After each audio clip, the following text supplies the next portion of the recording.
No dia 22 eu ouvia fogos, mas não sabia o que era. Depois fiquei sabendo. Cortina de fumaça. Prenderam quem já estava preso, que é o Bolsonaro, para jogar cortina de fumaça em cima do rombo do Banco Master. E aí os filhos de Belial celebravam. Oh, meninos, procure saber qual é o tamanho do rombo do Banco Master e quem são os envolvidos.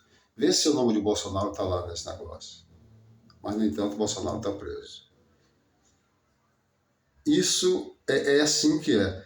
E outra alegação foi porque ele pediu, o filho dele pediu uma vigília, um culto na frente da casa dele.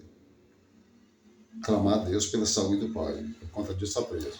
Então é assim que é se viver num país dominado pelo PCC chinês, o decapitador de cristal.